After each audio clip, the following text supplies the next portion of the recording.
Rob Grimes with the IFBTA, and it's my pleasure to be introducing Kronos to the industry as our newest global industry partner member, and also Amanda Nichols, who is the Senior Manager of Industry Marketing for Food Service. So welcome. Thank you. Thank you. It's great to be here. So I guess the place to start is, I believe a lot of people know Kronos, but they may actually know Kronos from a while back. Yes. And I certainly do, because I remember these orange time clocks at one time. So there's obviously a history, and maybe you could just sort of fill us in real quick on where Kronos is today and just sort of a little bit of the history on it. Yeah, absolutely. So you touched on something that I think is a very broad perception of Kronos. We are the time clock people.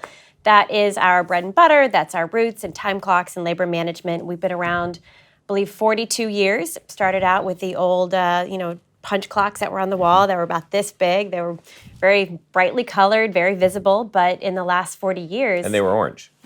Some of them were orange. Some of them were red. Ones, some of them okay. were white. Okay, all right. Yeah, we definitely were a big fan of orange. It's our corporate color. So we had a very bright orange time clock at one time. Somebody go to Syracuse? Entirely possible. Okay. Who knows? We don't know how. Okay. So in the last 40 plus years, we've changed a lot. We've evolved from timekeeping and from sort of a very basic labor management into much broader than that, into full workforce management, human capital management, HRIS, everything from timekeeping to benefits to payroll, talent acquisition, scheduling, labor forecasting, anything and everything involving the hourly employee and their day-to-day experience in their work and sort of getting to work and managing their work life. Kronos manages all of that. Okay, so you just threw out a whole bunch of different things that I'm going to guess that most people don't think of. Right. But they probably do still think of Kronos as the time clock company. That's not what you want to be known as. So what would you, if you're sitting next to me on a plane, you're sitting next to me here. So we are the complete workforce management and HR solution for the hourly employee. Okay, so when you say complete, people in our world obviously know HRIS systems, human resource information systems. Are you really that end-to-end? Because when you think about the components of it, you mentioned a whole slew of things, but you think about not only timekeeping, but you also think about forecasting, you also think about, onboarding and training, and you think about payroll. I mean, are you really that far across on all those types of things? So I would say we are most of that. Kronos is very specifically some components of that and very specifically not. For example, you mentioned training, learning management, something. That's not something Kronos will ever do. That's not something that we'll get involved in. That's not something that we do today. But one of the real values and benefits of our platform is you can bring those different technologies in. So things like LMS and learning management, things like communication tools and sort of gamification, the employee experience. We don't do that, but our platform is open and extensible, and we've got these REST APIs, so we can very easily integrate with other technology solutions that do that.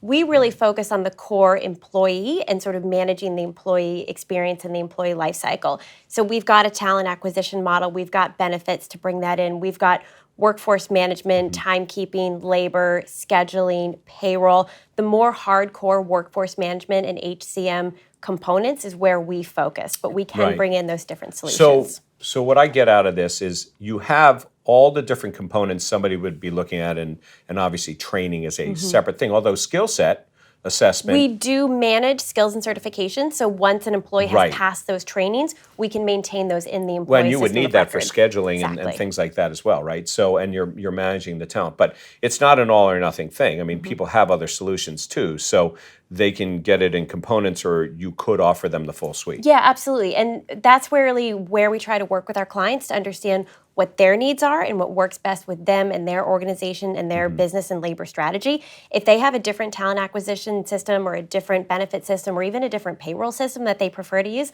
that's fine. We do a really great job of integrating with a lot of different solutions to making sure that the data is clean when moving from one system to the other. Now, what we seem to be talking, though, is really applications and solutions. When you think of a time clock, I think of a piece of hardware, right? So I'm pretty sure you don't want me to say that Kronos is a hardware company. Yes. 40 years ago, we would have loved you to say that. We started as a hardware company. That's where our roots are. But over the last 40 years, we've evolved from a hardware company to a software company when we launched a lot of our workforce management solutions. And I think it was like 6-7 years ago, we launched Kronos in the cloud, which was a really big deal for us. But then over the last probably 3 years, 2 to 3 years, we've really started to make the transition from a software company to a true technology company. Now, the difference there is very, very subtle, but a software company it's a very closed system. We have, everything you need. We've got a full suite solution. Everything you would ever need, you can get through Kronos. And we believe technology has evolved and people are no longer thinking that way. They're thinking a lot bigger and a lot broader. And they want a very particular talent acquisition system because that's what they've used very successfully in the past. So as a technology company, absolutely, we've broadened our view of what Kronos is and what it could look like, so you can bring in these other solutions into this larger technology stack. But Kronos, when they started 40 some odd years ago, really focused on certain industry verticals. And retailing or food service was one of them, because I worked in units that had the big orange boxes, right? And today, are you still focused on certain industry verticals? Yeah, absolutely. So we have, I think it was about 10, 12 years ago that we completely restructured how we go to market, both from a sales and marketing perspective. And we identified verticals where we'd had a ton of success and put a lot more resources towards that to really become embedded within those industries, understand them, understand how we can help customers within those industries by bringing in industry expertise within Kronos and really fostering that within our sales and marketing teams and our implementation teams. You're saying about 10 years ago or so. Now, clearly, if you take a look at what goes on in the food and beverage industry, I attend the retail industry things. I attend the travel industry and hotel. Kronos was always there. But in food and beverage, it seems like Kronos, over the last 10 years, maybe a little bit longer, actually wasn't in front of people in the food and beverage industry. Was there a reason for that? And actually, the second part would be, why now? Why are we sitting here? Yeah, I think that's a totally fair assessment. Great questions. So 10 years ago is when we saw a lot of disruption within the retail space. So retailers were moving away from the point of sale system as their timekeeping system, and they were investing in true workforce management. So because that's where we were seeing a lot of traction, we were seeing a lot of success, that's where we just naturally gravitated towards. So we put a lot of focus and a lot of effort there. And I think today you'll see we're in roughly 9 out of the 10 top retailers, not only throughout the U.S. but globally as well. So because we had limited bandwidth and we were seeing a lot of success within retail, that's where we focused. We were seeing the same in healthcare as well. We're in virtually all of the top healthcare organizations throughout the country and top hospitals. So today, what we're actually seeing is now 10 years later, retail has very much matured, and they're at a point where they're very forward thinking, and we've gained a lot of traction within that industry. We're really known within the retail space. But what we're seeing within food service is technological disruption is really coming to the food service space. And over the last 10 years, there's been a lot of technology, but restaurants have been very focused on particular problems that need to be solved. I need, talent. I need payroll. I need benefits. I need really scheduling. Looking at it in silos, and then maybe those silos fit together. They didn't. Exactly. But today, the environment in a food and beverage operation is such that even if they're choosing things in silos, somebody has to bring it all together. Right, and I think that's the realization that a lot of people within the restaurant space are coming to, is they've got all of these point solutions, all chosen for very particular needs, but they don't talk to each other. They don't connect. The data is held in very different places. The data is not integrated together, and that leads to a lot of data discrepancy challenges. So if you're a leader or a restaurant operator trying to understand what's going on within your workforce, trying to dive into some of these detailed data, you've got one system telling you something completely different from the other system. It's making it very difficult to make strategic labor management decisions. Well, I would guess also that there are many of the larger, really scalable, global and domestic, food and beverage operators that also consider themselves retailers.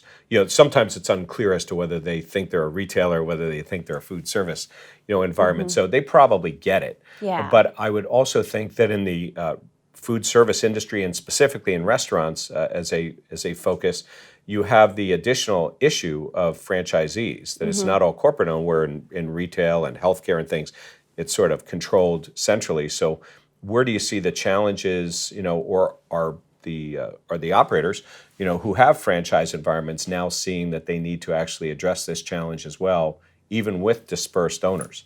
Yeah, I think a lot of the more forward-thinking restaurant groups, restaurant operators, franchise owners, and franchise operators are definitely seeing a need to take a step back and view their technology strategy a lot more holistically.